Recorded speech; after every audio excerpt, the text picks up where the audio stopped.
I've delayed covering Fox News' latest assault on ethical journalism because a rare thing happened. I got pissed off, but I'm handling it better now. If I told you most Democrats think President Bush is a bloodthirsty monster who let 9/11 happen, it'd probably send your bullshit monitor through the roof. Unless, of course, you're a ditto head. Then you'd probably wonder why it wasn't 101%. Which explains why the shameless right-wing Limbaugh wannabes, John Gibson and Bill O'Reilly, data mined a poll and embellished it to fit their demagoguery. Now, my word, if I may commend you to a column today by one of my favorites, Jonah Goldberg, writing in the LA Times. The headline for Goldberg's piece today is, "Just How Crazy Are the Dems?" What he is talking about is a new Rasmussen poll asking about the 9/11 conspiracy theory that George W. Bush knew about the 9/11 attacks in advance. The results showed that 35% of Democrats believe he did know, 39% say he did not know, and 26% are not sure. Jonah Goldberg writes, and I quote, "1 in 3 Democrats believe that Bush was in on it somehow, and a majority of Democrats either believe that Bush knew about the attacks in advance or can't quite make up their minds." Goldberg and I are in complete agreement on what this means. You have to be out of your mind. The people who don't read, who continue to believe these things in the face of evidence and reason and logic, let's say rosy, are evidently a majority of Democrats. The only way this makes any sense at all is to look at the anger and the vitriol and the bitter resentment of George Bush and the willingness to believe absolutely any nasty, awful thing about him that any street-level lunatic can possibly invent. And that kind of hate, evidently, has morphed itself into a kind of insanity, craziness. And that is what we're seeing. I would like to think it is a fever, and the fever will pass, but I'm afraid it will only fade when the patient, the many patients, pass on from this life. The first irony here is Gibson's quoting a source from the LA Times. You recall the LA Times has been ravaged in the past by O'Reilly as a hotbed of untrustworthy liberalism. But if you're a right-wing ideologue like Gibson, what's not to like when Goldberg starts his editorial with the opening line quoted here? The key to understanding what a foxy is talking about is to research what he purposely overlooks. If you read Goldberg's right-wing hatchet job, you'll quickly see something odd's going on, because Goldberg realizes the poll is bullshit, so he hedges his interpretation by offering 3 options. Not mentioned by Gibson, though he pretends to agree with Goldberg, is the fact that Goldberg explicitly states the poll likely is wrong or partially wrong, and that most respondents are probably just saying Bush failed to connect the dots with the pre-9/11 intelligence he did have. Bill O'Reilly frames the debate in similar highly slanted terms, implying the Democrats are mad. Now for the top story tonight, somewhat related to the far-left propaganda being dished daily by Soros-funded websites.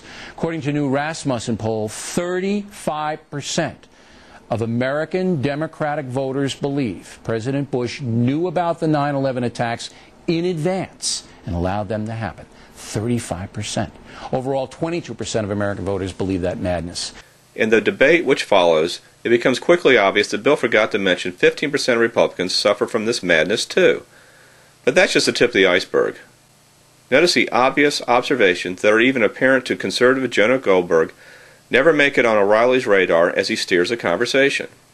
When I saw that stat, 35% of Democratic voters believe that President Bush stood by and allowed 3,000 Americans to die in the streets, I couldn't believe that. I'm shocked by that too, but what's more shocking to me is almost 15% of Republicans agree with the same thing, and that to me is shocking as well. 15% of Republicans. Yeah, which is not a small number, but I will say, Bill, if I can, that I think it just goes to, I frankly, look, I don't believe that for a second. I don't think George Bush knowingly murdered 3,000 American people. You wouldn't be here if you did. Well, but what I will say is I think the bigger problem for the president is that that's how little his credibility, that's how much his credibility has struggled over the past That's neither here years. nor there. It doesn't matter. But I want to know why you think 35% of Democratic voters and 15% of Republicans, as you pointed out, believe this madness. I mean, and it is madness. Why do you think they believe it? As I said, I think it's primarily because they've been lied to time and time again, whether it's mission accomplished, whether it's really that doesn't make any sense. Well, it does make sense to me because you can't make that quantum leap from a disagreement on policy, and there are no lies. As we had George Tenet in here last week, there are no lies. Well, when you've been told that they had weapons of mass destruction, okay, that's not a lie. That is a mistake, and it's a big difference. All right, well, let's keep going then. Weapons of mass destruction will be greeted as liberators time and time again Over and over, we've been told these things that haven't come true. And that leads to 35% saying he sat back and knew? No. I disagree. I disagree with that statement. Obviously, I don't agree with the fact that he believed that, that he knew that people were going to die in the World Trade Center. I know you disagree with it. But what I will say to you is you can understand how people have no trust and no credibility in the president anymore. No, I can't. I can't understand why one human being on this earth would believe that madness. Not one. There's not a shred of evidence. If there were, it'd be on the front page of The Guardian in a heartbeat. And I agree with you that there is no shred of evidence. Why is this happening, Monica? Because I think, Bill, and you started the research on George Soros and the web of money and organizations and institutions he's using to advance this far-left agenda. And thanks to you, the New York Times has now picked it up, and they're investigating this. What's clear is that this man that you see on the screen with $1 billion has become the ringleader to advance these kind of wild conspiracy theories and to send other people out to undercut and discredit the United States government because they're coming at it from a political agenda and ideology, hatred of this president. But the result has been that in seeking to undercut this president, they have undercut the United States government in the middle of a war. And that, to me, is unconscionable. Okay, but don't you have more? I always feel that the American public, Democrat, Republican, whatever, is essentially a fair enterprise, that logical, throughout our history, the people have always risen up and done the right thing.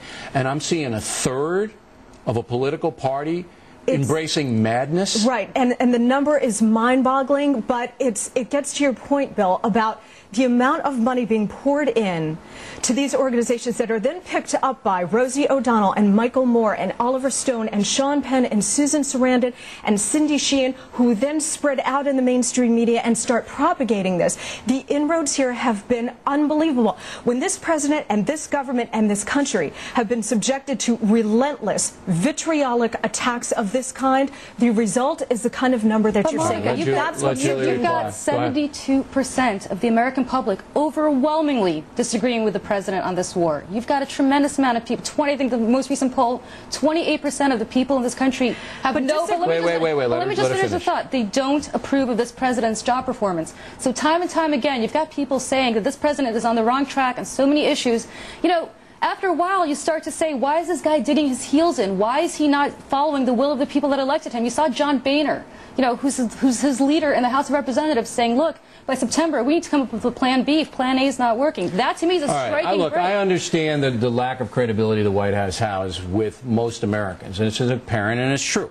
But you can't make a leap like that. Sane people do not make that kind of leap. I don't disagree with you. Because you're basically saying, the people who believe this, that the President of the United States sat there and allowed 3,000 people to be murdered for whatever reason.